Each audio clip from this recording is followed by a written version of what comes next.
আসসালামু আলাইকুম। আজকে আপনাদের একটি সুন্দর অর্থোডন্টিক ট্রিটমেন্টের চিকিৎসার আগে এবং চিকিৎসার পরের রেজাল্ট আপনাদেরকে দেখাবো। আপনার ছবিতে দেখতে পাচ্ছেন চিকিৎসার শুরুতে রোগীর দাঁতগুলো বেশ কিছুটা বাঁকা ছিল এবং দাঁতের মধ্যে ফাঁকাও ছিল।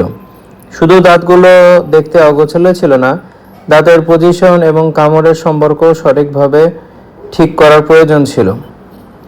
এই ধরনের সমস্যাকে শুধু সৌন্দর্যের বিষয় হিসেবে দেখলে হবে না। দাঁত সঠিক পজিশনে না থাকলে খাবার পরিষ্কার করা কঠিন হতে পারে, কিছু জায়গায় অতিরিক্ত খাবার জমতেও পারে এবং দীর্ঘমেয়াদী মাড়ির সমস্যার ঝুঁকিও বাড়তে পারে। এই রোগীর ক্ষেত্রে পরিকল্পিতভাবে ব্রেসেস ট্রিটমেন্টের মাধ্যমে আমরা দাঁতগুলোকে সঠিক অবস্থানে নিয়ে এসেছি। ব্রেসেসের সবচেয়ে গুরুত্বপূর্ণ বিষয় হলো এটি একদিনে দাঁত সোজা করে দেয়। বিষয়টা এমন না, নির্দিষ্ট পরিকল্পনা অনুযায়ী ধীরে ধীরে দাঁতের উপর নিয়ন্ত্রিত ফোর্স প্রয়োগ করে দাঁতকে কাঙ্ক্ষিত একটি পজিশনে নিয়ে আসা হয়। এখানে আপনারা ছবির বিফোর এবং আফটার ফলাফল লক্ষ্য করছেন।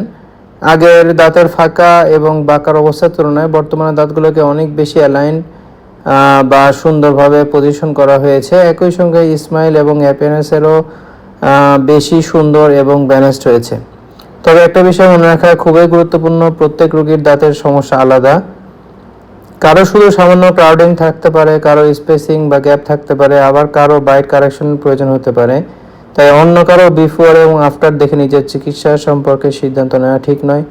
প্রতিটি রোগীর জন্য প্রপার ক্লিনিক্যাল এক্সামিনেশন, প্রয়োজন অনুযায়ী এক্স-রে এবং ডিটেইল ট্রিটমেন্ট প্ল্যানিংয়ের সিদ্ধান্ত নেওয়া উচিত।